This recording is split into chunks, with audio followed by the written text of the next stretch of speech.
కామారెడ్డి జిల్లా రాఘవాపూర్ గ్రామ శివార్లోని కుంటలో పడి ఇద్దరు బాలురు మృతి చెందారు. మృతులు కామారెడ్డి మండలం క్యాసంపల్లి తండాకు చెందిన తేజావత్ సాయి కుమార్, భూక్యా సురేష్లుగా గుర్తించారు. గత 3 రోజుల క్రితం సాయి కుమార్, సురేష్లు ఇంట్లో నుంచి వెళ్లి కుంటలో శవమై తేలారు. సాయి కుమార్, సురేష్లు ముచ్చంపేట గ్రామ కల్లు దుకాణంలో పనిచేస్తారు. వీరి మృతిపై అనుమానమున్నట్లు తండావాసులు ఆరోపిస్తున్నారు. విషయం తెలుసుకున్న దేవునిపల్లి పోలీసులు ఎస్ఐ రాజు ఆధ్వర్యంలో కుంటలో ఉన్న ఇద్దరు మృతదేహాలను బయటికి తీశారు. అనంతరం మృతదేహాలను పోస్టుమార్టం నిమిత్తం కామారెడ్డి ఏరియా ఆసుపత్రికి తరలించారు. గంటల సమయంలో క్యాసంపల్లి తండాలో రాఘవపూర్ గ్రామ శివార్లో ఇద్దరు అబ్బాయిలు నీడముని చనిపోయినారని సమాచారం వచ్చింది. దీని విషయంలో భాగంగా మేము వెంటనే రష్ అయ్యి సీన్కు రావడం జరిగింది.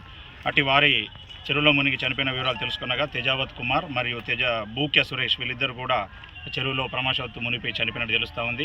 ప్రాథమికంగా దర్యాప్తు రాగానే దీని మీద విచారణ చేపట్టినాము. ఫిర్యాదుదారుల నుంచి దరఖాస్తు తీసుకొని తదుపరి చర్య తీసుకుంటుంది.